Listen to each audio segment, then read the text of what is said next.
says, this is my last resort. Suffocation, no breathing, don't give a color, I'm bleeding. Cut my life into pieces, this is my last resort. Suffocation, no breathing, don't give a... So based on the 1844 novel The Three Musketeers by Alexander Dumas, the 2004 movie film Mickey, Donald, and Goofy, The Three Musketeers, tells a story through narration by a turtle in which the three main characters are hired to be Princess Minnie Mouse's bodyguards by the villainous Captain Pete, who hope their flaws will earn him a spot to take over the crown himself.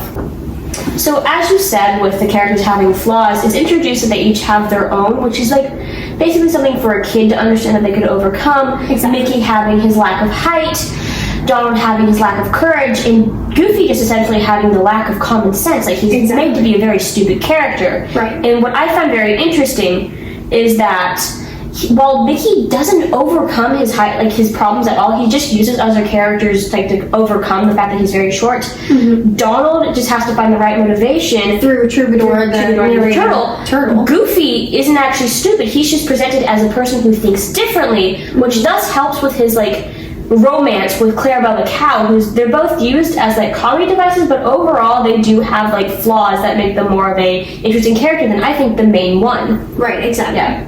Which I think is actually quite ironic because Clarabelle Cow never really had like a purpose in this film. No, she really didn't. Like, whenever you think about it, you know, just like in media, everyday media right now, you know, the women in this film, Daisy, Minnie, and Clarabelle, they were just used as romance devices. Yeah. Clarabelle, I mean, like, who was usually, you know, the protagonist. Yeah, she was a villain.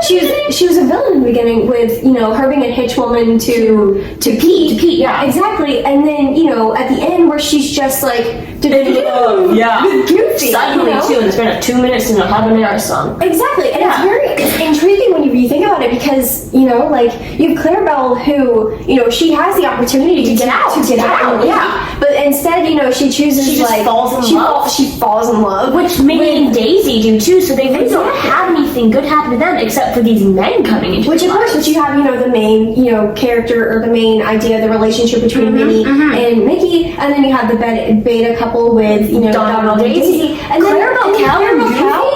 That's not even like it didn't make sense to me. And I just felt like they did that just to add like something for the reason they've been having her in there. Exactly, and I think that really just like adds to the idea of just like, and that's the female roles did not have a role; they were just there as plot devices. Exactly.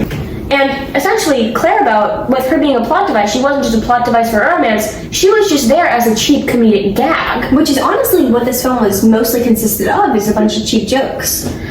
I actually disagree with that. Why there were like some very immature humor moments in this film.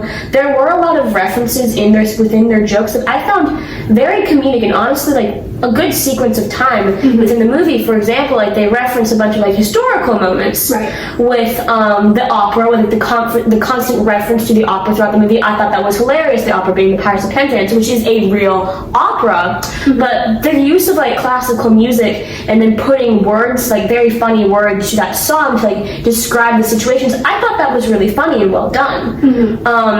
However, like with the references that they did. With the references of pre-revolutionary French, which they did do with there being a monarchy and being a guard system and being executions, that was what the part that I didn't really like. Like, they straight up tried to kill Mickey Mouse, and he which is very traumatizing. Yeah, that was for kids. So out of place in a kids movie, which was just mostly the majority of the film, like 99%, is like these funny, cheap gags, like constant action, and then bam, Mickey straight up drowns in a prison. Exactly. Which I was like, that is so out of place and very like. I remember watching that scene when I was a child and being scared. Sounds about right. And you know, I personally like the mentions of classical music because I thought it would like make it more of a way for parents and maybe young adults to enjoy the movie, as it kind of made it have like more mature references. Right. Yeah. And on that note, did you enjoy the movie? Yeah, you know, I did. I thought it was a little immature, a little cheap at some moments, but overall, it was fast-paced, it was funny. I enjoyed it, so I give it a 3 out of 5 guillotines. And on that note, I only gave it 2 out of 5 guillotines for almost the exact same reasons you just said. You know, I feel like even with teenagers that enjoy classical music and everything, I feel like, you know, the cheap jokes just fell short. They did. And therefore, I just feel like young adults, even with their, you know, interesting sense of humor of today. Right, you know, I just feel Yeah. like it falls short and they just wouldn't enjoy it as much. They thought it would be a stupid movie. Exactly. I can respect that. I'm glad we agree with that. Of course. Which brings us to our ending. Join us next week where we review Russia. Okay, see you next week. All right.